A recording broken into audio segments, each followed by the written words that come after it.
بسم الله الرحمن الرحيم. الحمد لله رب العالمين، والصلاة والسلام على أشرف الأنبياء المرسلين نبينا محمد وعلى آله وصحبه أجمعين. halkan joogna waa masaajidkii Nakhiil oo ku dhex yaala suuqa musiibada ka dhacday ee Waaheen oo sida aad aragtaan Ilaahay tabaaraka wa taala ka badbaadiyay dabkuna aad ugu soo dhawaaday oo waxaan 20 mitir ka badnayn ama 20 talaabaan ka badnayn uu soo gaaray, laakiin Ilaahay tabaaraka wa taala fadligiisa iyo karamkiisa kaga badbaadiyay oo wax dhib aan soo gaarin gooshiisii iyo dhismihiisii kalaba. Ilaahay tabaaraka wa taala ayanu mahadinanaa, mahadaad badan baynu mahadinanaa.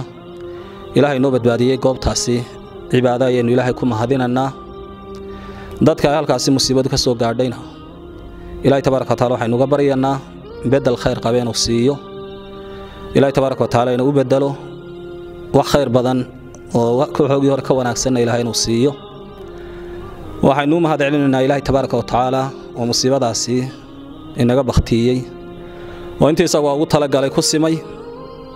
waxa kale in adigu mahadinanaa cid kasta oo gacan ka geysatay way ugu horeeyaan ciidamada dabdamiska iyo ciidamada kale qalabka sida. waxaanu leenahay jazaakumullahu khayran. ummadda muslimka ah ee reer Hargeysa iyaguna gacanta ka geysteen iyo xukuumadda waynu mahad celinaynaa. Ilaahay baana dhammaan ku wada mahadsan, waanaynu u ducaynaynaa qof kasta oo muslimiin oo inuu u duceeyo dadka walaalihiya. arinta labaadna wixii uu ku tari karo iyo caawimo Ilaahay tabaaraka wa taala wuxuu leeyahay tacaawanu 'ala al-birri wa taqwa, alla ka cabsiga iyo samafalka isku kaashada. qodobka ugu dambeeya cibra inoogu sugan. cibrada ku sugan waxay tahay saacadan imkaan hadlano iyo markii dabku kacay waa 42 daqiiqo 42 saacadood ayaa ka soo wareegay.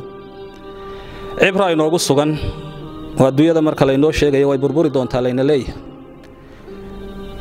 42 saacadood ka hor quruxday lahayd iyo hadda sida uu eg tahay suuqii.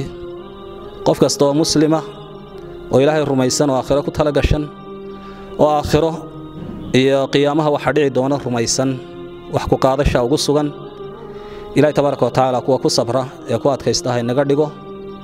walaalihina Ilaahay tabaaraka wa taala sabirra ku arsaaqo ciwad khayr qabana Allah ka siiyo. dhamaanteena Ilaahay tabaaraka wa taala inaga kabo.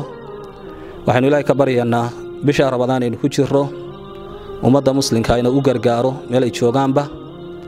Ilaahay tabaaraka wa taala inuu waafajiyo sida ugu wanaagsan ee aynu adduunyana ku guuleysan karno aakhirana ku guuleysan karno. hada wabillahi tawfiiq wa sallallahu ala muhammad wa alihi wa sahbihi ajma'in.